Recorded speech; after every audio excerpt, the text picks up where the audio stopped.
नाशाय गोविन्दाय नमो नमः। जन्माद्यस्य यतोऽन्वयादितरतश्चार्थेष्वभिज्ञस्वराट् तेने ब्रह्महृदाय आदिकवये मुह्यन्ति यत्सूरयः। तेजो वारिमृदां यथा विनिमयो यत्र त्रिसर्गो मृषा धाम्ना स्वेन सदा निरस्तकुहकं सत्यं परं धीमहि। निगमकल्पतरोर्गलितं फलं शुकमुखादमृतद्रवसंयुतं पिबत भागवतं रसमालयं मुहुरहो रसिका भुवि भावुकाः। यं प्रव्रजन्तमनुपेतमपेतकृत्यं द्वैपायनो विरहकातर आजुहाव। पुत्रेति तन्मयतया तरवोऽभिनेदुस्तं सर्वभूतहृदयं मुनिमानतोऽस्मि।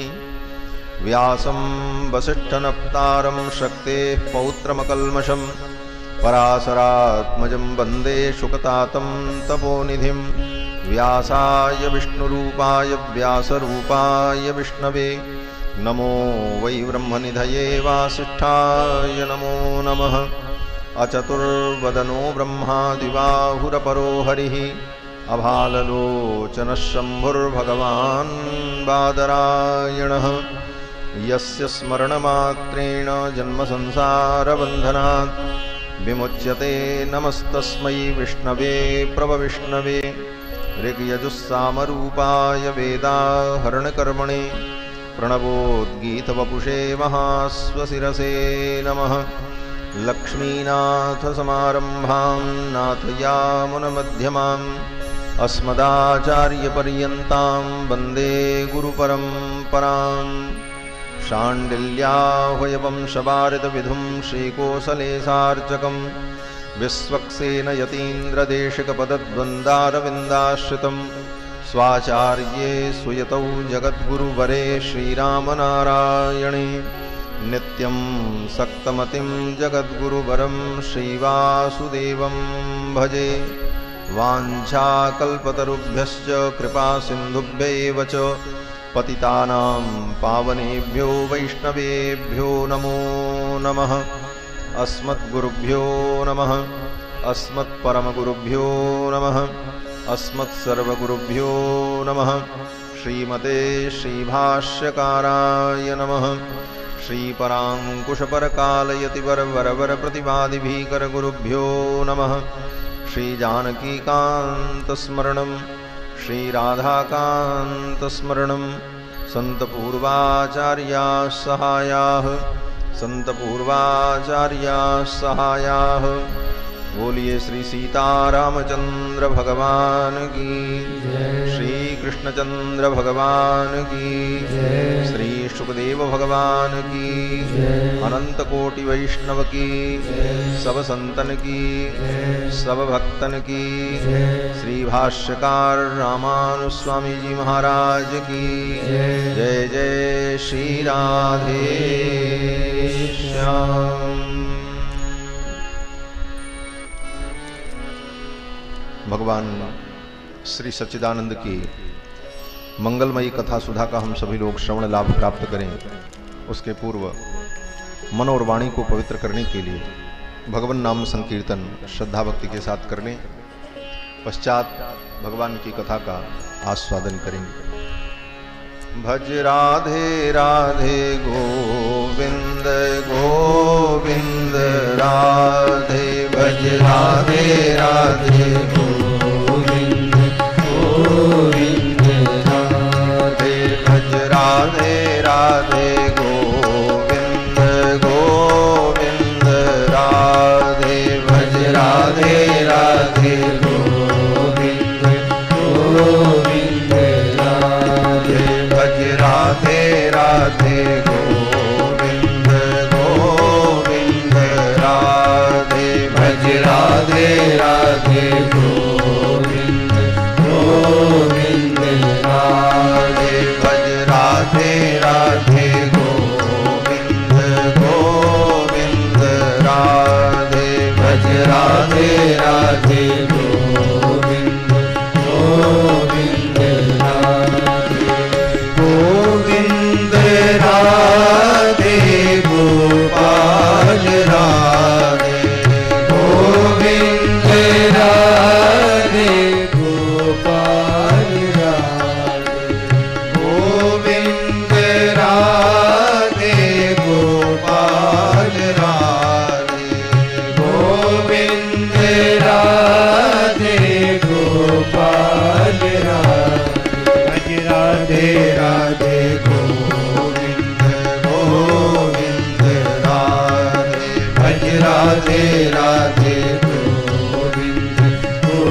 गोविंद राधे गोपाल राधे गोविंद राधे राधे गोपाल राधे गोविंद राधे राधे गोपाल राधे गोविंद राधे गोपाल राधे गोविंद राधे गोपाल राधे गोविंद राधे गोपाल राधे गोविंद राधे गोपाल राधे गोविंद राधे गोपाल राधे गोविंद राधे गोपाल राधे राधे राधे गोविंद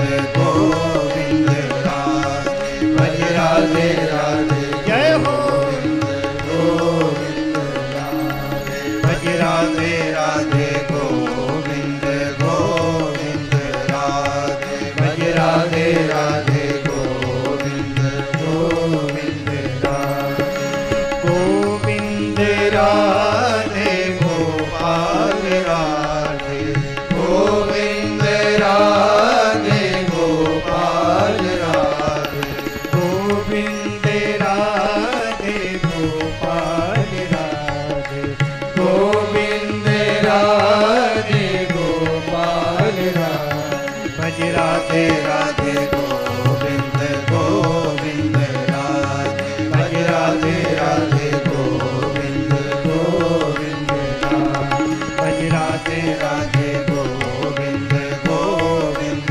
राधे भज राधे राधे गोविंद गोविंद राधे गोविंद राधे गोपाल राधे गोविंद राधे गोपाल राधे गोविंद राधे राधे गोपाल राधे गोविंद राधे राधे गोपाल राधे गोविंद राधे गोपाल राधे गोविंद राधे गोपाल राधे गोविंद राधे राधे गोपाल राधे गोविंद राधे राधे गोपाल राधे गोविंद राधे गोपाल राधे गोविंद राधे गोपाल राधे गोविंद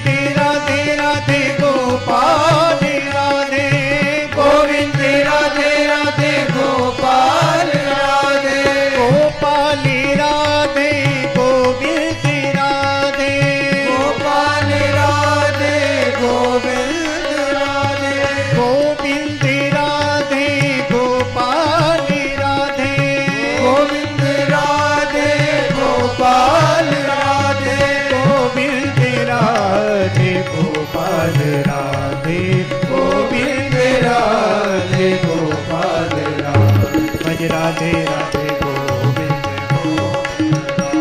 भज राधे राधे गोविंद गोविंद राधे भज राधे राधे गोविंद गोविंद राधे भज राधे राधे गोविंद गोविंद राधे राधे राधे गोविंद गोविंद राधे भज राधे राधे गोविंद गोविंद राधे गोविंद राधे गोपाल राधे गोविंद राधे गोपाल राधे गोविंद राधे गोपाल राधे गोविंद राधे गोपाल राधे राधे राधे गोविंद गोविंद राधे भज राधे राधे गोविंद गोविंद राधे राधे राधे गोविंद गोविंद राधे राधे राधे गोविंद गोविंद राधे राधे राधे गोविंद गोविंद राधे राधे राधे गोविंद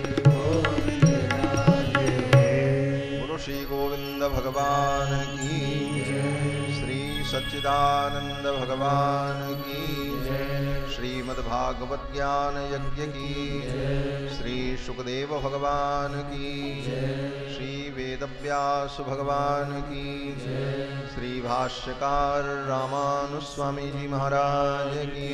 जय जय श्री राधे श्याम।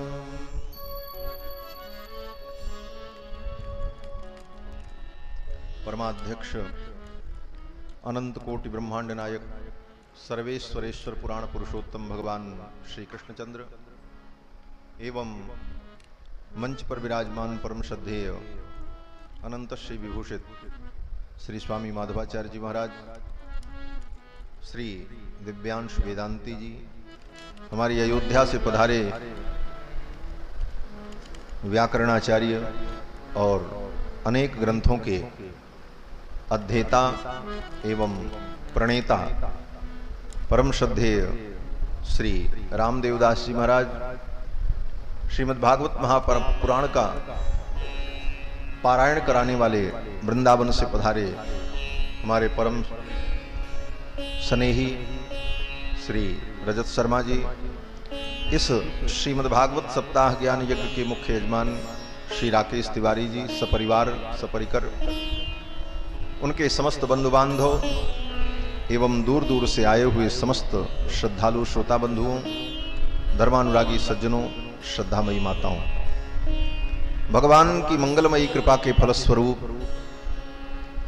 पवित्र नैमिषारण्य तीर्थ में विराजमान होकर भगवत स्वरूप ग्रंथ श्रीमद्भागवत महापुराण के माध्यम से भगवान की मंगलमयी भुवन पावनी गौरव गाथा का हम सभी लोग श्रवण लाभ प्राप्त कर रहे हैं। हमारे परम श्रद्धेय स्वामी माधवाचार्य जी ने अपने उद्बोधन में कहा कि मन को पवित्र करने का एकमात्र साधन भगवान की कथा है। जब तक मन पवित्र नहीं होगा तब तक कितना भी हम साधन कर लें, वे सारे साधन केवल श्रम प्रदान करने वाले होते हैं। इसीलिए श्रीमद् वाल्मीकि रामायण के महात्म्य में वेदव्यास जी ने कहा कि मनः शुद्ध विहीना नाम निष्कृतिश्च कथम भवेत्। जिसके मन की शुद्धि नहीं हुई उसकी निष्कृति कैसे हो सकती है? निष्कृति माने कल्याण। मन की शुद्धि के बिना कल्याण संभव नहीं,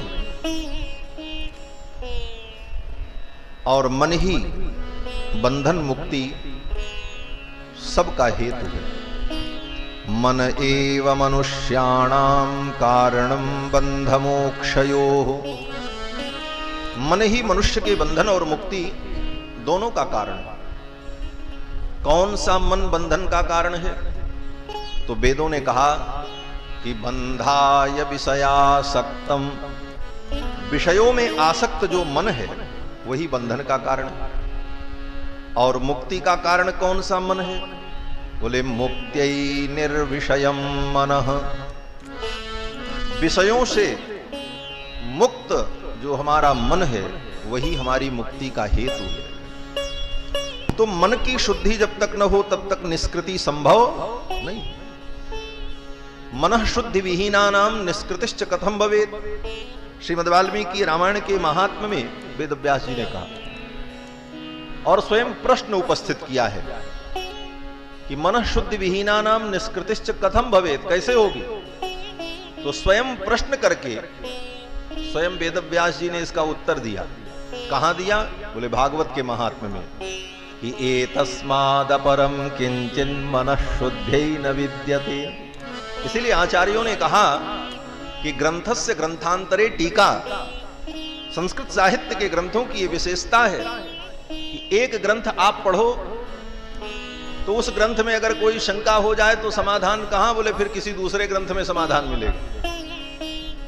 वाल्मीकि रामायण पढ़ते समय वाल्मीकि रामायण में कोई संदेह हो, पहली बात संदेह है नहीं, लेकिन हमारी अल्पज्ञता के कारण संदेह होता है। तो संदेह का निराकरण कैसे हो? बोले रामचरितमानस पढ़ो, भागवत पढ़ो, आध्यात्म रामायण पढ़ो, तो कहीं न कहीं उसका उत्तर मिल जाता है। श्रीमद् भागवत महापुराण पढ़ते समय बहुत सी बातों में जब हम उलझ जाते हैं तो उसका उत्तर अन्य पुराणों में मिलता है। इस प्रकार से आचार्यों ने कहा कि ग्रंथस्य ग्रंथांतरे टीका, ग्रंथ की ग्रंथांतर में टीका प्राप्त होती है। तो स्वयं वेदव्यास जी ने एक जगह प्रश्न उपस्थित किया कि मनःशुद्धि विहीनानाम निष्कृतिश्च कथम भवेत्। मनःशुद्धि विहीनानाम निष्कृतिश्च कथम भवेत्। मन की शुद्धि के बिना निष्कृति कहां होगी? तो वेदव्यास जी ने स्वयं इसका उत्तर दिया कि एतस्मादपरम किंचिन मनःशुद्ध्यै न विद्यते। भगवान की कथा के अतिरिक्त मन को पवित्र करने वाला दूसरा कोई साधन नहीं है। एतस्माद अपरम किंचन, कोई साधन नहीं। मन को शुद्ध करने का एकमात्र साधन भगवान की कथा है। और जितनी देर हम भगवान की कथा में रहते हैं उतना समय हमारा सबसे सार्थक समय होता है। हर व्यक्ति अपनी दृष्टि से विचार करता है, सबके दृष्टिकोण भिन्न भिन्न होते हैं। मैं सबके दृष्टिकोण की बात नहीं करता हूं, लेकिन महापुरुषों का जो दृष्टिकोण है, उनकी जो दृष्टि है, वो कहते हैं कि जितना समय तुमने भगवान की चर्चा में व्यतीत किया यही तुम्हारा सार्थक समय है, बाकी सब समय निरर्थक चला गया। धन्य घरी सोई जब सतसंगा, धन्य जन्म द्विज भगति अभंगा। धन्य घड़ी सोई जब सतसंगा, धन्य घड़ी सोई जब सतसंगा। धन्य जन्म तुझ भगति अभंगा, धन्य जन्म तुझ भगति अभंगा। धन्य घड़ी सोई जब सतसंगा, धन्य घड़ी सोई जब सतसंगा, जब सतसंगा, जब सतसंगा। श्री गोस्वामी पाद कहते हैं कि धन्य घड़ी सोई जब सत्संगा। जितनी देर आप सत्संग करते हैं यही घड़ी, यही समय धन्य है और यही सार्थक है। और इस समय में आपने जो भगवत चर्चा श्रवण की, इससे जो आपकी आध्यात्मिक पूंजी तैयार हुई, आध्यात्मिक संपत्ति तैयार हुई, एक अदृष्ट उत्पन्न हुआ, वही आपकी असली धरोहर है। बाकी सब यहीं धरी रह जाएगी, बाकी धरोहर धरी रह जाएगी। लेकिन आपने जो सत्कर्म कर लिया, जो सत्संग कर लिया, उससे उत्पन्न होने वाली जो अदृष्ट की पूंजी है, अदृष्ट माने जो दिखाई नहीं पड़ रही, बाकी सब धन दिख रहा है, लेकिन ये धन दिखता नहीं है, अदृष्ट है, लेकिन यही सब कुछ करता है। तो यह अदृष्ट की पूंजी ही हमारी वास्तविक पूंजी है, बाकी सब पूंजी यहीं रह जाती है। श्री वेदव्यास जी महाराज श्रीमद् भागवत महापुराण में भगवान की ललित लीलाओं का वर्णन करते हैं और भगवान की लीलाओं के साथ साथ भगवान के परम भक्तों का भी चरित्र वर्णन करते हैं। भागवत का मतलब ही होता है भगवान का भक्त। भागवत शब्द का शाब्दिक अर्थ, एक अर्थ यह है भागवत माने भगवान के भक्त, और दूसरा अर्थ है भगवता प्रोक्तम भागवतम।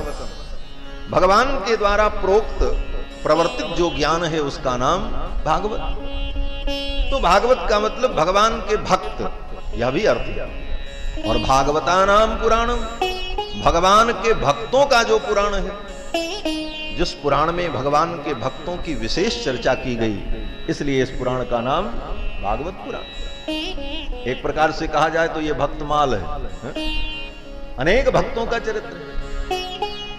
तो जहां भगवान का चरित्र वहां भक्तों का चरित्र, जहां भक्तों का चरित्र वहां भगवान का चरित्र, दोनों का चरित्र ऐसा संपृक्त है कि कि उसे कोई अलग नहीं कर सकता। बस अंतर इतना है कि जहां भगवान की प्रधानता होती है वहां उसे भगवत चरित्र कह देते हैं, और जहां भक्तों की प्रधानता होती है उसको भागवत चरित्र कह देते हैं। प्राधान्येन विपदेशा भवन्ति, जो सिद्धांत है वह सिद्धांत यहां पर लागू हो जाता है। गंगा के तट पर प्रायोपवेशन करके विराजमान महाराज परीक्षित को परमहंस श्री सुखदेव जी महाराज ये पावन प्रसंग सुना रहे हैं। गंगा के तट पर भगवान के परम भक्त श्री विदुर जी को श्री मैत्रेय जी महाराज ये प्रसंग सुना रहे हैं, और नैमिषारण्य में 88,000 शौनकादि मुनियों को श्री सूत जी महाराज ये प्रसंग सुना रहे हैं, और नैमिषारण्य में ही हम आपको सुना रहे हैं। बंधुओं, एक ही बात अलग अलग स्थान पर अलग अलग व्यक्तियों के द्वारा कही जा रही है, इसका मतलब है कि उस बात का बहुत बड़ा महत्व है। यह भी इसके महत्व का एक सूचक है। वही चर्चा वहां भी हो रही, वहां भी हो रही, इसका मतलब ये कोई गंभीर बात है। यही चर्चा सूत जी कर रहे हैं, यही चर्चा मैत्रेय जी कर रहे हैं, यही सुखदेव जी महाराज राजा परीक्षित को सुना रहे हैं। कल के प्रसंग में आप सभी लोगों ने श्रवण किया कि श्री मनु जी महाराज के पवित्र वंश का वर्णन सुखदेव जी ने सुनाया। मनु जी की बेटियों का वंश वर्णन करके सुनाया। मनु की पुत्री देवहूति के घर में भगवान कपिल प्रकट हुए, जिन्होंने सांख्य शास्त्र का प्रवर्तन किया। दूसरी बेटी आकुति के घर में भगवान यज्ञ नारायण प्रकट हुए अपनी पत्नी दक्षिणा देवी के साथ, और प्रसूति ने 16 कन्याओं को जन्म दिया, जिनका विवाह 13 कन्याओं का विवाह धर्म के साथ, एक का विवाह अग्नि के साथ, एक पितर के साथ, और सबसे छोटी बेटी सती का विवाह भगवान शिव के साथ। इसके बाद मनु जी के पुत्र महाराज उत्तानपाद के वंश का वर्णन करते हुए श्री मैत्रेय जी महाराज कहते हैं कि उत्तानपाद की 2 पत्नियां सुनीति और सुरुचि। बड़ी पत्नी जो सुनीति हैं उनके पुत्र का नाम ध्रुव, और छोटी पत्नी जो सुरुचि हैं उनके पुत्र का नाम उत्तम। ध्रुव जी महाराज जो सुनीति के पुत्र हैं, 5 वर्ष की अवस्था में 5 महीने की कठिन तपस्या के द्वारा भगवान का साक्षात्कार करते हैं, और उत्तम बोले उत्तम युवा अवस्था में ही यक्षों के द्वारा मार दिए जाते हैं, उनकी जीवन लीला ही समाप्त हो जाती है। एक ही पिता के दोनों पुत्र हैं, लेकिन ध्रुव जी महाराज 5 वर्ष में भगवान का दर्शन प्राप्त करके अपने जीवन को कृतकृत्य और धन्य बना लेते हैं, और संसार का त्याग करने के बाद उन्हें ध्रुव लोक की प्राप्ति होती है। ध्रुव जी के पावन चरित्र का वर्णन मैत्रेय जी ने विदुर जी को सुनाया। ध्रुव जी के अंदर ये प्रेरणा कहां से आई कि मैं भगवान को प्राप्त करूं? भगवत चरणारविंद में जाने की प्रेरणा 3 प्रकार से मिलती है। भगवान की शरण में हम क्यों जाएं? और तीनों उत्तरोत्तर श्रेष्ठ क्रम से होते हैं। एक तो भगवान के शरण में जाने की प्रेरणा मिलती है लात खा करके। यहीं से शुरुआत करें कि लात खा करके भगवान के शरण में जाने की प्रेरणा मिलती है। जब संसार ठुकरा देता है, बेटा बेटी अपमानित कर देते हैं, कहीं उसको कोई आश्रय नहीं मिलता है, तो लात खा करके, संसार की लात खा करके भगवान की शरण में आता है। ऐसे लात खा करके शरण में आने वाले भी हैं, उनका भी वर्णन है। ऐसे कौन है? बोले श्री विभीषण जी महाराज हैं। विभीषण को रावण ने जब लात मारा तभी भगवान की शरण में आए। और उनसे अच्छे कौन हैं? बोले उनसे अच्छे वे हैं जो लात तो नहीं खाए, लेकिन बात खा करके वो भगवान की शरण में आए। उनको बात ऐसी कड़वी लग गई कि संसार से मुख मोड़ लिया और ठाकुर की शरण में आ गए। और बात खा करके भगवान की शरण में आने वाले कौन है? बोले ध्रुव जी महाराज। ध्रुव जी को बात ऐसी लग गई कि भगवान की शरण की ओर चल पड़े। और तीसरे जो सर्वोत्तम और श्रेष्ठ कोटि के भक्त हैं वो कौन? बोले वो लात खा करके नहीं, बात खा करके नहीं, अपने हृदय में भगवत प्राप्ति की अभिलाषा से आकृष्ट होकर अपने ही हृदयाघात के कारण वो भगवान की शरण में आ जाते हैं, जिनका हृदय स्वयं भगवान की ओर दौड़ पड़ता है। ऐसे सर्वोत्तम कोटि के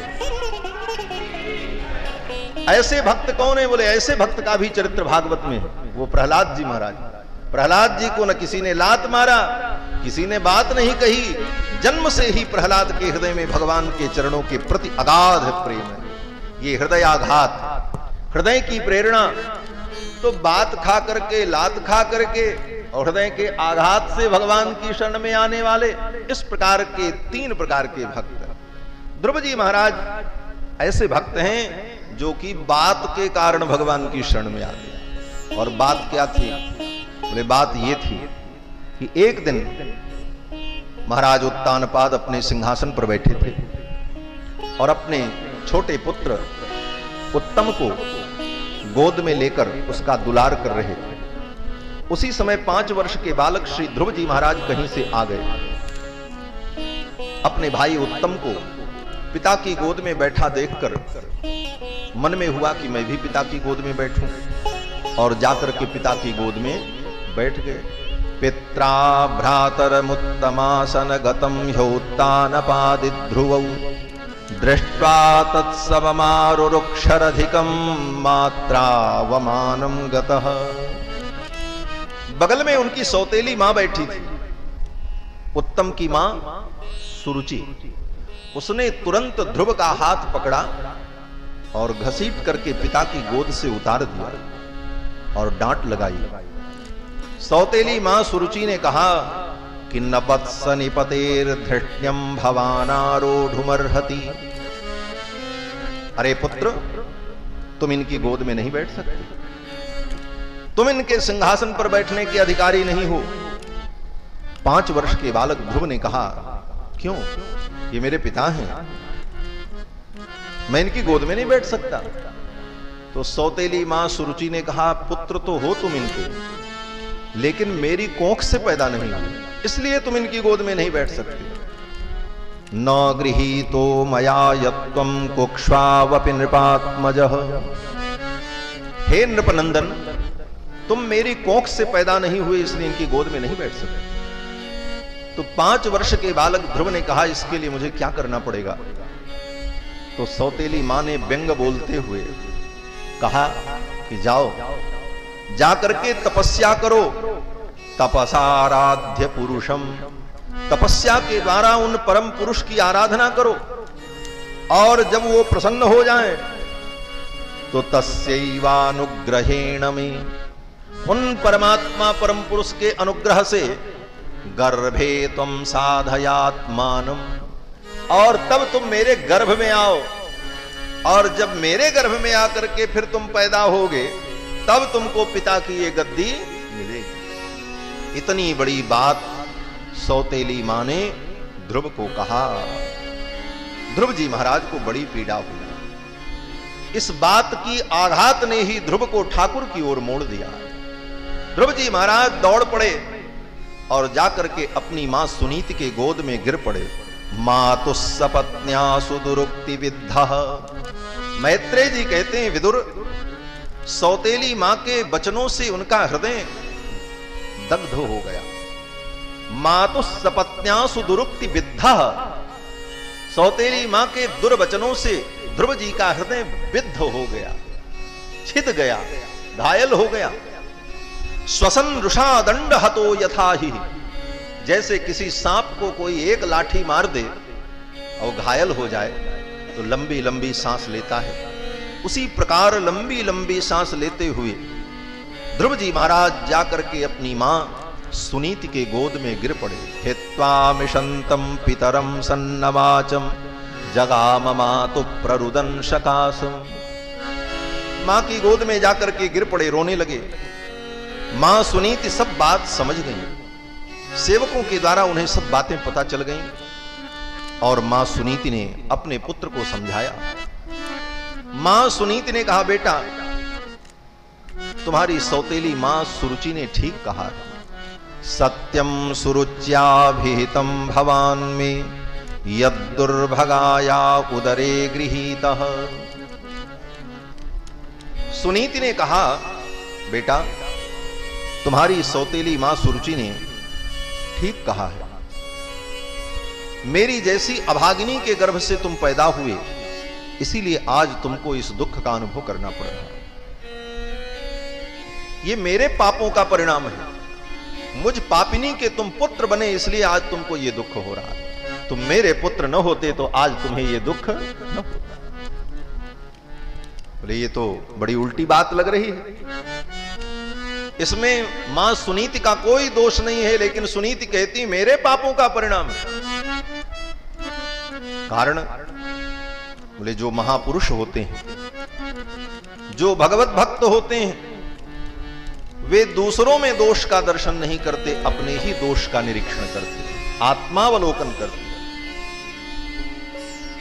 मां सुनीति ने दूसरे को दोष नहीं दिया, स्वयं के दोष का चिंतन किया। जैसे श्री अवध में जब भगवान श्री राम का वनवास हुआ, सब लोग चर्चा करने लगे राम जी को वन में क्यों जाना पड़ा। तो किसी ने कहा ये मंथरा का दोष है, पापिनी मंथरा अगर कुचक्र न करती तो राम जी को वन में न जाना पड़ता। तो कुछ लोगों ने कहा नहीं नहीं, मंथरा का कोई दोष नहीं, दोष तो महारानी केकई का। मंथरा तो नौकरानी है, और एक नौकरानी की बात को एक रानी ने मान लिया, ये तो दोष रानी का।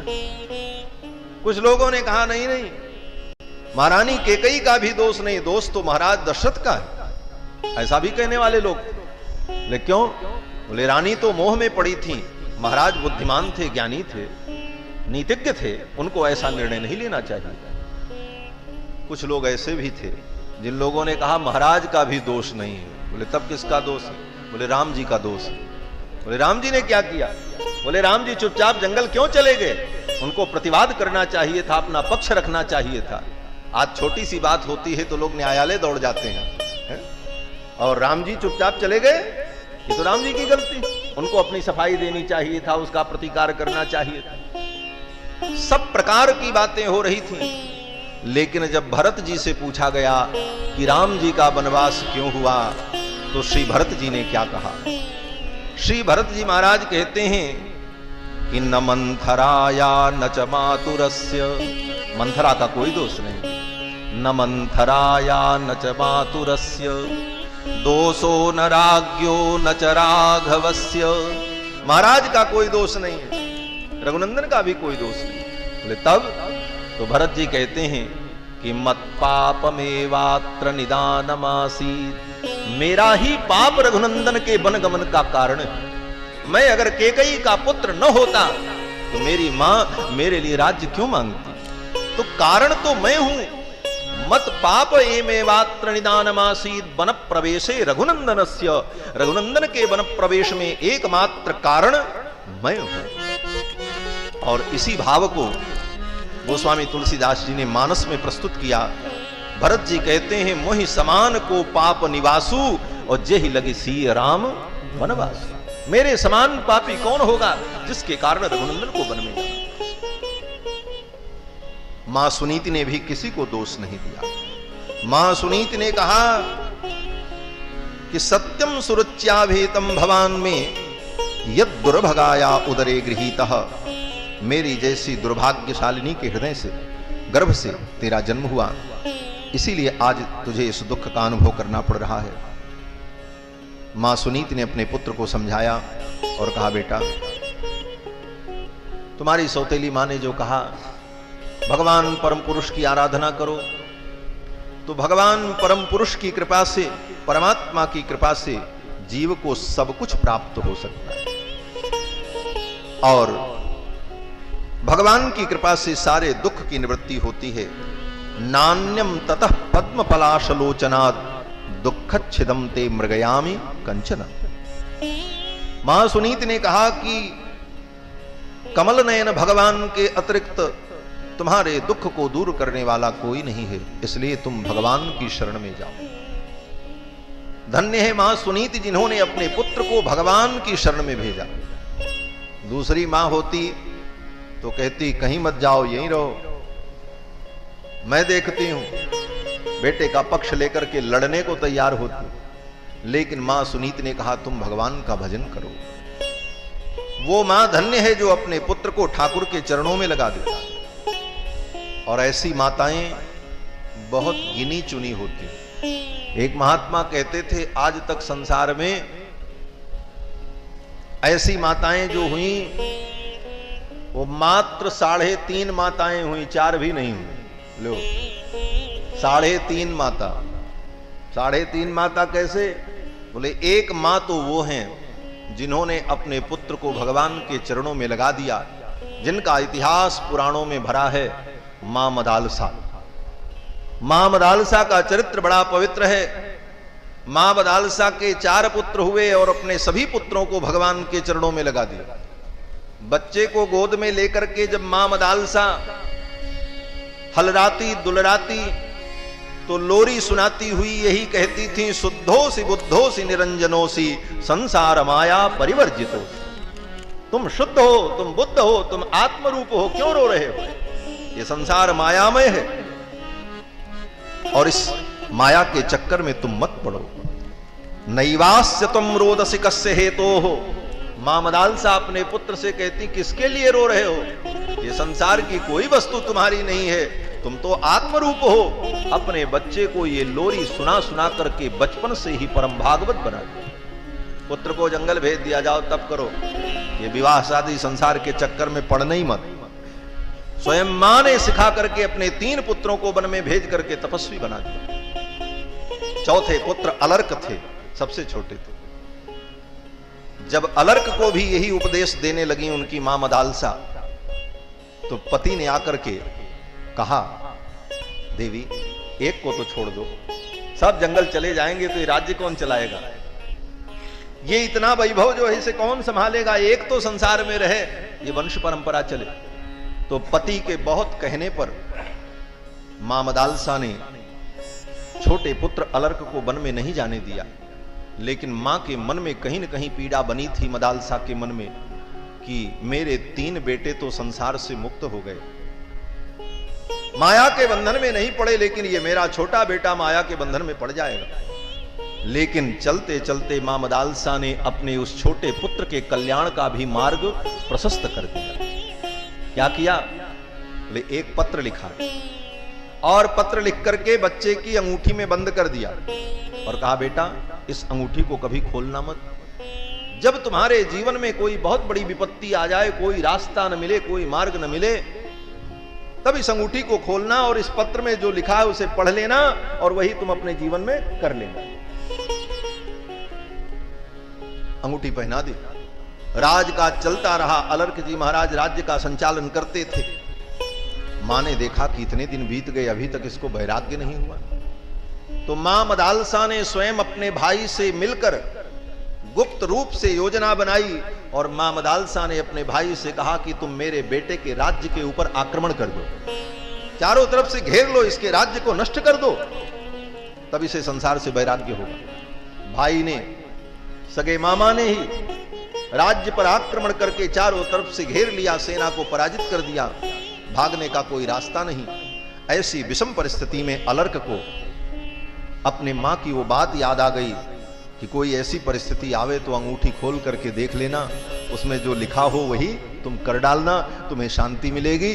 अलर्क ने अंगूठी खोली और उसमें वो पत्र मिला और पत्र में यही लिखा था मां मदालसा ने कि शुद्धोसी बुद्धोसी निरंजनोसी संसार माया परिवर्जितोसी नैवास्य तुम रोदसी कस्य हेतोः। अरे बालक तुम क्यों दुखी होते हो? संसार में कोई भी वस्तु तुम्हारी नहीं है, सब एक दिन छोड़ करके जाना है। ऐसे वैराग्य पूर्ण वचन को पढ़ करके अलर्क का हृदय प्रसन्न हो गया। ये तो संसार ऐसे ही है, ले जाओ राज्य, साथ छोड़ दिया। और अलर्क जी महाराज भी भगवान का भजन करने लगे। ऐसी मां मदालसा जिन्होंने अपने चारों पुत्रों को भगवान के चरणों का भक्त बना दिया। बाकी संसार तो मोहमय है। दूसरी मां, बोले दूसरी मां कयाधु है, जिन्होंने अपने पुत्र प्रहलाद को भगवान के चरणों में लगा। प्रहलाद जी गर्भ में थे और मां कयाधु देवर्षि नारद के आश्रम में रह करके सत्संग करती थी। गर्भ में रह करके ही प्रहलाद जी महाराज ने संपूर्ण ज्ञान विज्ञान को सीख लिया और मां कयाधु ने अपने पुत्र प्रहलाद को भगवान के चरणों का परम भक्त बना दिया। और तीसरी मां कौन है? बोले तीसरी मां सुमित्रा हैं, जिन्होंने अपने दोनों पुत्रों को भगवान का भक्त बना दिया। भगवान जब वन में जाने लगे तो लक्ष्मण जी मां को प्रणाम करने गए तो मां सुमित्रा ने यही कहा, मुझे प्रणाम करने क्यों आए? बोले मां आपसे अनुमति लेने आया हूं। तो सुमित्रा ने कहा, मैं तुम्हारी मां नहीं हूं और न दशरथ जी तुम्हारे बाप हैं। बोले तब? बोले तुम्हारे पिता राम हैं और तुम्हारी मां सीता है। रामम दशरथम विद्धि माम विद्धि जनकात्मजाम, यही सुमित्रा जी ने वाल्मीकि रामायण में कहा कि माम विद्धि, मुझे सुमित्रा समझो। सुमित्रा जी कहती मुझे सीता के रूप में समझो। सुमित्रा जी कहती हैं रामम दशरथम विद्धि माम विद्धि जनकात्मजाम अयोध्याम अटवीम विद्धि गच्छतात यथा सुखम। हे लक्ष्मण तुम सुख पूर्वक जाओ, कोई चिंता मत करना। राम ही तुम्हारे पिता हैं, सीता तुम्हारी मां है और जंगल ही तुम्हारे लिए अयोध्या है। इसलिए अयोध्या में तुम्हारा कोई प्रयोजन नहीं है महाराज। तात तुम्हारे नाम बेदेही, तात तुम्हारे नाम बेदेही। पिता राम सब भांति स्नेही, पिता राम सब भांति स्नेही। पिता राम सब भांति स्नेही, पिता राम सब भांति स्नेही। अवधि तहाँ जय राम निवासु, अवधि तहाँ जय राम निवासु। कहीं दिवस जहाँ भानु प्रकाशु, कहीं दिवस जहाँ भानु प्रकाशु। तात तुम्हारे मां सुमित्रा ने यही कहा, तात तुम्हार मातु वैदेही, वैदेही मां और राम ही पिता है। भेज दिया। यहां तक कि सुमित्रा ने हंसते हुए कहा, लक्ष्मण आज तो तुम्हारा भाग्योदय हो गया। लक्ष्मण जी ने कहा, सारी दुनिया रो रही है। अयोध्या के इस दुर्घटना को देखकर सभी त्रस्त हैं, दुखित हैं, व्यथित हैं और मां कह रही तुम्हारा भाग्योदय हो गया। लक्ष्मण भी नहीं समझ पाए, लेकिन मां सुमित्रा ने कहा, लक्ष्मण आज तो तुम्हारा भाग्योदय हो गया, तुम बड़े भाग्यशाली हो। और यहां तक सुमित्रा जी ने कहा, लक्ष्मण तुम्हारे ही भाग्य से राम जी वन में जा रहे हैं, तुम्हारे ही भाग राम बन जाहि।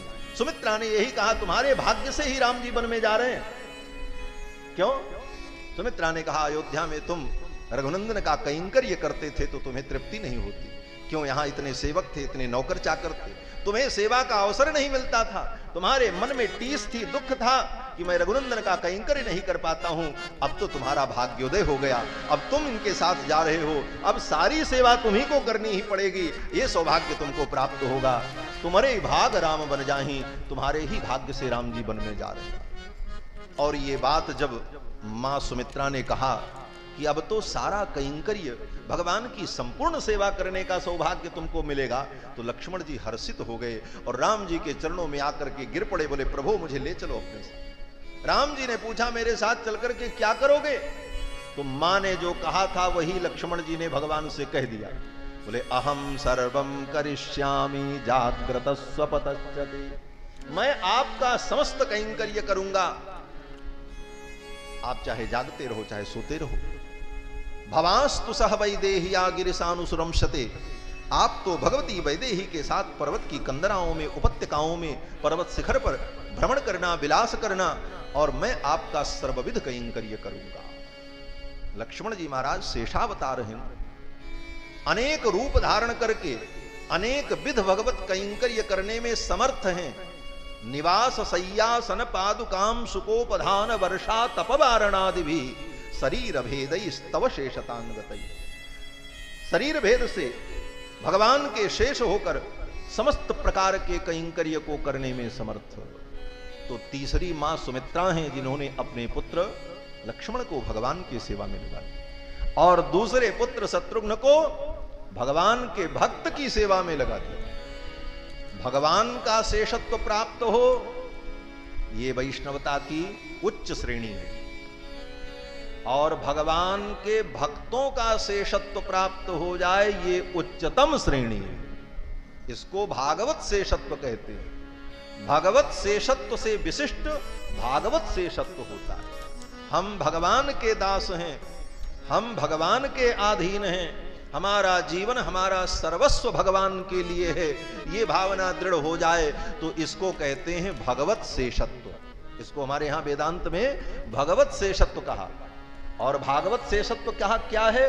बोले हम भगवान के भक्तों के दास हैं, हमारा जीवन भगवान के भक्तों की सेवा के लिए है, हमारा सर्वस्व भगवान के भक्तों के लिए है। ऐसी भावना दृढ़ हो जाए तो इसको भागवत शेषत्व कहते हैं। और भागवत शेषत्व वैष्णव की उच्चतम कोटि मानी जाती है। उससे श्रेष्ठ वैष्णव कोई नहीं होता, जो अपने को भागवतों के अधीन कर दे। इसलिए शत्रुघ्न जी का धर्म विशेषतम धर्म माना गया है। भागवत सुनाते सुनाते हम रामायण में पहुंच जाते हैं, क्योंकि अयोध्या से आए। अयोध्यावासी राम जी को कैसे छोड़ सकते? और राम जी की कथा तो अद्भुत है। महाराज 4 रूपों में भगवान प्रकट हुए, कृत्वात्मानम चतुर्विधम, राम लक्ष्मण भरत शत्रुघ्न के रूप में। और 4 रूप में प्रकट होकर के भगवान ने 4 धर्म की स्थापना की, और चारों भाइयों के 4 धर्म हैं। लेकिन अंतर यह है, केवल मैं सूत्र बता रहा हूं, पूरी बात मैं नहीं कहूंगा, क्योंकि भागवत की कथा सुनानी है। 4 धर्म की स्थापना चारों भाइयों ने की। जो सबसे बड़े भाई हैं उनका धर्म सबसे छोटा धर्म है तो सबसे बड़े, लेकिन उनका धर्म सबसे छोटा। और जो सबसे छोटे हैं उनका धर्म सबसे बड़ा है। क्या है? बोले राम जी का धर्म सामान्य धर्म है, लक्ष्मण जी का धर्म विशेष धर्म है, भरत जी का धर्म विशेषतर धर्म है, और शत्रुघ्न जी का धर्म विशेषतम धर्म है। और विशेषतम धर्म क्या है? बोले विशेषतम धर्म यही है कि हम अपने जीवन को भागवतों के अधीन कर दें, भगवान के भक्तों के लिए हमारा जीवन समर्पित हो। क्यों? बोले भगवान के भक्तों का आश्रय ले लोगे तो भगवान भी मिल जाएंगे, भक्त भी मिल जाएंगे, भक्ति भी मिल जाएगी, गुरु भी मिल जाएंगे। भक्त भक्ति भगवंत गुरु चतुर नाम बपु एक, इसको कहते हैं भागवत शेषत्व। तो मां सुमित्रा ने अपने दूसरे पुत्र को शत्रुघ्न जी को भरत भैया की सेवा में लगा दिया, भागवत कैंकर्य में लगा दिया। तो ये तो 3 माताएं, और मैंने कहा 3.5 माता। ये आधी माता कौन है? बोले आधी यही हैं। कौन? बोले सुनीति। इन्होंने भी अपने पुत्र को भगवान की सेवा में लगाया, लेकिन कब? बोले जब पुत्र अपनी सौतेली मां के वचनों के आघात से पीड़ित हो गया। ध्रुव जी को सौतेली मां के वचन बड़े दुखकारी लगे, पीड़ादायक बने। तब उस समय मां ने, सुनीति ने कहा कि ठीक है बेटा, भगवान की शरण में चले जाओ। अपने तरफ से नहीं कहा। स्वयं ध्रुव जी जब भगवान की शरण में जाने को तैयार हुए तो मात्र समर्थन किया, विरोध भी नहीं किया। इसलिए इनको देखा जाए तो आधी ही मां समझो। इसीलिए भक्त कहते हैं 3.5 माताएं। लेकिन ये तो समझने के लिए, अनुभव के लिए बातें हैं। ध्रुव जी महाराज चल पड़े। रास्ते में देवर्षि नारद मिल गए। भगवान ने देवर्षि नारद को भेजा कि जाओ, मेरा भक्त ध्रुव मेरी आराधना करने के लिए, तप करने के लिए निकला है, उसका मार्गदर्शन करो। गुरु के रूप में देवर्षि नारद आ गए। शास्त्रों में कहा है कि भगवत प्राप्ति के लिए कोई जीव प्रयास करे तो उसे सफलता तब मिलती है जब उसे सद्गुरु की प्राप्ति हो जाए। गुरुपदेश मार्गेण सिद्धिर्भवति नान्यथा। गुरु के उपदेश के बिना सिद्धि की प्राप्ति नहीं होती। वेदों ने भी कहा कि आचार्यादेव विदिता विद्या साधिष्ठम प्रापत। आचार्यादेव विदिता विद्या, आचार्य के द्वारा, गुरु के द्वारा विदित विद्या जो है वही जीव को परमात्मा के चरणों तक पहुंचाती है। और भी सारे वाक्य हैं प्रमाणभूत कि आचार्यवान पुरुषो वेद। आचार्यवान पुरुषो वेद, जिसको आचार्य की प्राप्ति हो गई, सदगुरु की प्राप्ति हो गई, वही पुरुष को जान पाता है, परमात्मा को जान पाता है। आचार्यवान पुरुषो वेद। और इन्हीं सारी बातों को गोस्वामी तुलसीदास जी ने एक चौपाई में कह दिया। गुरु बिन भवनिधि तरहि न कोई, जो बिरंच शंकर समोई। गुरु बिन भवनिधि तरहि न कोई, जो बिरंच शंकर समोई। जो बिरंच शंकर समोई। जो बिरंच शंकर समोई। गुरु बिन भवनिधि तरहि न कोई। गुरु के बिना भगवत प्राप्ति का मार्ग प्रशस्त नहीं होता। यहां तक कि हमारे आचार्यों ने वर्णन किया कि जीव भगवान के धाम में पहुंच जाए, भगवान के धाम के द्वार पर पहुंच जाए, तब तक उसको प्रवेश नहीं मिलता भगवान के बैकुंठ में, जब तक उसके आचार्य, उसके गुरु भगवान को अनुमति नहीं देते। गुरु की जरूरत केवल यही नहीं होती, यहां से जाने के बाद वहां भी जरूरत पड़ती। वैकुंठ में जब जीव प्रवेश करने लगता है तो भगवान उसके गुरु से अनुमति लेकर के ही वैकुंठ में उसे प्रवेश देते। दत्ते रंगी निजमपि पदम देशिका देश कांक्षी। हमारे आचार्यों ने कहा कि दत्ते रंगी निजमपि पदम, भगवान रंगनाथ, भगवान वैकुंठनाथ निजमपि पदम, अपने वैकुंठ को, परम पद को, तद विष्णो हो परमं पदम सदा पश्यन्ति सूरयः, उस परम पद को देशिका देश कांक्षी, उसके आचार्य के आदेश की आकांक्षा करते हैं कि उनका आदेश मिले तब हम इसको वैकुंठ में भेजें। भगवान परम स्वतंत्र होते हुए भी अपने वैकुंठ में किसी जीव को प्रवेश देने के लिए तब तक स्वतंत्र नहीं है जब तक उसके गुरु का, आचार्य का आदेश न प्राप्त हो। ये आचार्य महिमा है। इसीलिए हमारे यहां आचार्य को सर्वोपरि माना है। अब दूसरा बिंदु प्रसंगतः आपको कहते हैं, कथा तो सब आपको मालूम ही है, आचार्य किसे कहते हैं? गुरु कौन हो सकता है? हमारी जहां पर श्रद्धा हो जाए वो गुरु, अथवा किसी ने हमको अपना चेला बना लिया इसलिए वो गुरु? बोले नहीं, शास्त्र सम्मत जो गुरु का, आचार्य का लक्षण है, वो लक्षण जहां पर दिखाई पड़े वो गुरु, वो आचार्य। शास्त्र सम्मत लक्षण क्या है? तो वेद व्यास जी कहते हैं कि आचार्यो वेद संपन्नो, गुरु का पहला लक्षण। आज इस लक्षण को समझने की आवश्यकता है, इसलिए गुरु का वर्ण करने के पहले इस लक्षण पर जरूर विचार करना चाहिए। गुरु कैसा हो, आचार्य कैसा हो? तो वेद व्यास जी कहते हैं कि आचार्यो वेद संपन्नो, सबसे पहली योग्यता क्या है? बोले वो वेदज्ञ हो, वेद शास्त्र का उसे ज्ञान हो। क्यों? बोले वेद ही धर्म का मूल है। धर्मो खिलो मूलम, वेदो खिलो धर्म मूलम, वेद ही धर्म का मूल है।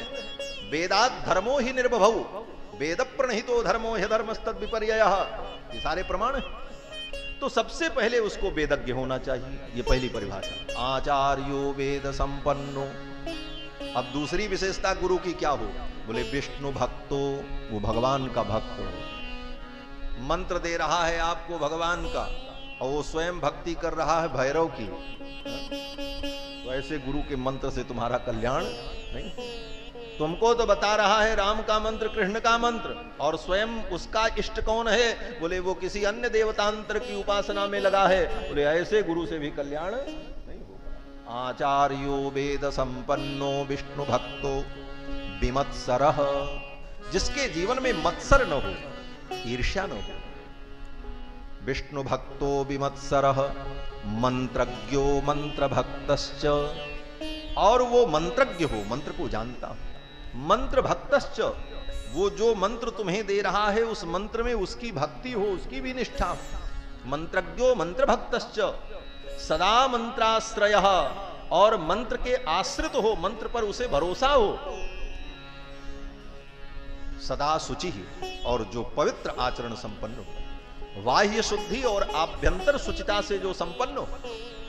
आजकल आभ्यंतर शुचिता की बात सभी करते हैं और बाह्य शुचिता पर कोई विचार नहीं करते। आज थोड़े से पढ़े लिखे लोग कहते हैं महाराज ये बाहर की पवित्रता की क्या जरूरत है, मन पवित्र होना चाहिए। हाँ, तुरंत लोग उत्तर देते हैं, कहते महाराज मन पवित्र है तो सब ठीक है, बाहर से हम कैसे भी रहे, मन शुद्ध होना चाहिए। और प्रमाण क्या देंगे? बोले मन चंगा तो कठौती में गंगा।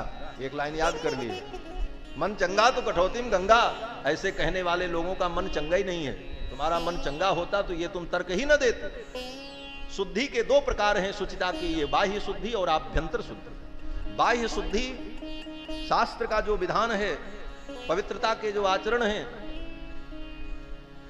जो भी आचार विचार है, कैसा वस्त्र पहनना, कैसा भोजन करना, किस जल से स्नान करना, शौचादि क्रिया करने के बाद शुद्धि के कितने नियम हैं, उन नियमों का पालन करना, सूतकादि में जो सारे नियम होते हैं उन नियमों का पालन करना, ये बाह्य शुचिता है। और जब बाह्य शुचिता हमारी संपन्न होती है तभी अंतःकरण पवित्र होता है। पहले हम बाहर पवित्र होते हैं तब भीतर पवित्र होते हैं। और अगर लोग कहते हैं भाई भीतर से पवित्र हो बाहर से नहीं भी पवित्र हो तो काम चलेगा, बोले नहीं चलेगा। क्यों? बोले बाहर की पवित्रता पहले दिखती है, भीतर क्या है तो किसी को नहीं दिखता। एक कोई घड़ा हो, उस घड़े में बढ़िया मीठा पानी हो, भीतर से साफ हो, और उस घड़े के ऊपर ला करके गंदगी पोत दो, पशु का मल पोत दो, मनुष्य का मल पोत दो, और उस घड़े के अंदर सफाई हो, भीतर पानी भरा हो, तो कोई उस पानी को पिएगा? तर्क दे दो भाई भीतर तो ठीक है, बाहर ही ना गड़बड़ है, तो बाहर की गड़बड़ी से क्या भीतर पवित्र होना चाहिए? तो वो घट भीतर साफ है, स्वच्छ है, भीतर का पानी ठीक है, ऊपर में गंदगी लगी है, पी लो। लेकिन मन नहीं मानेगा। उसी प्रकार से बाहर की शुचिता भी अनिवार्य है। इसीलिए आचार्य का लक्षण कहते हैं, आचार्यो वेद संपन्नो विष्णु भक्तो विमत्सरः मंत्रज्ञो मंत्र भक्तश्च सदा मंत्राश्रयः शुचिः। वो भीतर और बाहर से पवित्र हो। इसके बाद बोले सत्संप्रदाय संयुक्तो ब्रह्म विद्या विशारदः। सत्संप्रदाय संयुक्तो, सत्संप्रदाय से संयुक्त हो। वो जो तुम्हें मंत्र दे रहा है वह मंत्र संप्रदाय की परंपरा से उसे प्राप्त हो। ये नहीं कि पोथी में देख लिया और चेला को बता दिया। उसको वो मंत्र गुरु परंपरा से प्राप्त हो, उनके गुरु को उनके गुरु से प्राप्त हुआ हो। ये गुरुओं की जो अनादिकाल से परंपरा चली आ रही है, लक्ष्मीनाथ समारंभाम नाथयामुन मध्यमाम अस्मदाचार्य पर्यंताम वंदे गुरु परंपराम, सीतानाथ समारंभाम रामानंदार्य मध्यमाम अस्मदाचार्य पर्यंताम वंदे गुरु परंपराम। भगवान शंकराचार्य कहाँ भी कहते हैं नारायण समारंभाम शंकराचार्य मध्यमाम अस्मदाचार्य पर्यंताम वंदे गुरु परंपराम। तो इस परंपरा से वो मंत्र प्राप्त हो, सत संप्रदाय संयुक्त हो। एक बात और कहें, आजकल सांप्रदायिक होना दोष माना जाता है। आज के आधुनिक समाज में सांप्रदायिकता एक बहुत बड़ा दोष है, लेकिन हमारी सनातन परंपरा में सांप्रदायिकता एक महान गुण है। सांप्रदायिकता एक विशिष्टता है। संप्रदाय से अगर आप नहीं हैं, किसी संप्रदाय से संबद्ध नहीं है, आपका ज्ञान सांप्रदायिक नहीं है, तो वो ज्ञान दो कौड़ी का है, उस ज्ञान का कोई मूल्य नहीं है। हमारे यहाँ सांप्रदायिकता ही महान मानी जाती है। आज के युग में तो सांप्रदायिकता दोष माना जाता है। लोग कहते हैं बड़े सांप्रदायिक, ये संप्रदायवाद फैलाते हैं, लेकिन हमारे यहां संप्रदाय से ही सब कुछ है। ये ज्ञान विज्ञान सब संप्रदाय की परंपरा से। तो बंधुओं, आचार्य ऐसा हो कि सत संप्रदाय संयुक्तो ब्रह्म विद्या विशारदः, ब्रह्म विद्या में विशारद हो। तो ऐसे आचार्य की जब प्राप्ति होती है तब भगवत प्राप्ति सुलभ और सरल हो जाती। देवर्षि नारद गुरु के रूप में आ गए। भगवान ने ही कृपा करके देवर्षि नारद को भेजा, जाओ जाकर के मेरे भक्त ध्रुव का मार्गदर्शन करो। यहां पर दूसरा बिंदु यह है कि गुरु को ढूंढना नहीं पड़ता, स्वयं भगवान कृपा करके किसी सदगुरु को भेज देते। आप गुरु को ढूंढने चलोगे तो गुरु नहीं मिलेंगे। एक सज्जन बोले, महाराज हमने अभी तक मंत्र दीक्षा नहीं ली। बोले क्यों? बोले ढूंढ रहे हैं, कोई बढ़िया गुरु नहीं मिले। बोले ढूंढ रहे हो? बोले हाँ ढूंढ रहे हैं, कोई अच्छे गुरु मिले, कोई अच्छे संत मिले, तब हम उनसे मंत्र दीक्षा लें। तो संत ने कहा कि भाई तुम ढूंढ रहे हो, कैसे गुरु मिले? बोले हम जैसा चाहते हैं ऐसे गुरु हमको मिले। तो संत ने कहा तो फिर तुमको गुरु नहीं मिलेंगे, तुमको चेला मिलेंगे। बोले क्यों? बोले गुरु की योग्यता का निर्णय तुम करोगे। तुम जब उनको पास करोगे कि ये गुरु बनने लायक है तो गुरु तो तुम ही बन गए। अब तुमको गुरु नहीं मिलेंगे, तुमको तो चेला मिलेंगे। गुरु कब मिलेंगे? बोले गुरु की प्राप्ति के लिए स्वयं परीक्षण मत करो, भगवान जो जगत गुरु हैं उनसे प्रार्थना करो। भगवान ही जगत के गुरु हैं, उनके चरणों में प्रार्थना करो, हे प्रभु गुरु तो आप ही हो, भगवान ही गुरु हैं। त्वमेव माता च पिता त्वमेव बंधुश्च गुरुस्त्वमेव, भगवान ही गुरु। लेकिन वे गुरु होते हुए भी हर परिस्थिति में हमारा मार्गदर्शन करने के लिए उपलब्ध हो, यह संभव नहीं। ऐसी स्थिति के लिए एक उनका प्रतिनिधि चाहिए संसार में। जैसे कोई अधिकारी हमेशा नहीं उपलब्ध होता है तो उसका कोई प्रतिनिधि रहता काम करने के लिए, तो उसी प्रकार परम गुरु तो भगवान है। इसलिए कृष्णम वंदे जगत गुरु, वो जगत के गुरु हैं। लेकिन हर समय वो आकर के हमारा मार्गदर्शन करें ये संभव नहीं है। इसलिए भगवान का प्रतिनिधि भूत कोई गुरु संसार में मनुष्य रूप में हमें प्राप्त हो, ये आवश्यक है। बहुत से लोग कहते हैं महाराज हम हनुमान जी को गुरु बना लिए, हमने शंकर जी को गुरु मान लिया। बोले तुम मानो न मानो, पहले से गुरु हैं सारी दुनिया के, तुम्हारे मानने से कुछ नहीं। लेकिन उनको तुम मान भी लिए, तुम्हारा काम नहीं चलेगा। क्यों? बोले जब तुम्हारे जीवन में कोई संशय होगा तो बताने के लिए नहीं मिलेंगे, वो कहां उपलब्ध होंगे रोज। इसलिए उनका प्रतिनिधि भूत कोई योग्य महापुरुष संसार में चाहिए। इसीलिए प्रत्यक्ष गुरु का वर्ण अनिवार्य माना गया है। महाराज तो भगवान परम गुरु, उनके चरणों में प्रार्थना करें कि हे प्रभु आप कृपा करो, मुझे कोई मार्गदर्शक मिले, सदगुरु मिले। तो जब भगवान से प्रार्थना करोगे तो भगवान ही कृपा करके किसी गुरु को भेज देंगे। संत विशुद्ध मिलई पर तेहि, राम कृपा कर चितवहि जेहि। भगवान जब स्वयं कृपा दृष्टि करेंगे तब ऐसे विशुद्ध महापुरुष की प्राप्ति जीवन में होगी, वह भी भगवान की कृपा से। तो स्वयं भगवान ने कृपा करके नारद जी को भेज दिया। देवर्षि नारद आए और नारद जी ने कहा बेटा कहां जा रहे हो? नारद जी से ध्रुव ने कहा मैं भगवान की तपस्या करने जा रहा हूं। तो नारद जी बड़े प्रसन्न हुए और नारद जी ने कहा ठीक है बेटा जाओ, तुम्हें सफलता मिलेगी। जमुना के तट पर जाकर के मधुवन में तप करो और मैं तुम्हें विधि बताता हूं। देवर्षि नारद ने मंत्र दीक्षा दे दी ध्रुव जी को। तत्तात गच्छ भद्रम ते यमुनायास्तटम शुचि। यमुना के पवित्र तट पर मधुवन में जाकर के इस मंत्र का जप करो। नारद जी ने ध्रुव को मंत्र दिया, ओम नमो भगवते वासुदेवाय। इसी मंत्र का उपदेश किया, द्वादशाक्षर मंत्र। इसी मंत्र को जप करके इसी नैमिषारण्य तीर्थ में स्वयंभू मनु और शत्रुपा ने भगवान का साक्षात्कार किया है। 12 अक्षर मंत्र पुनि जपहि सहित अनुराग, वासुदेव पद पंकरुह दंपति मन अति राग। भगत बछल प्रभु कृपा निधाना, विश्ववास प्रगटे भगवान। यही पवित्र मंत्र द्वादशाक्षर मंत्र श्री देवर्षि नारद ने ध्रुव जी को सुना दिया। और इस मंत्र की विशेषता क्या है?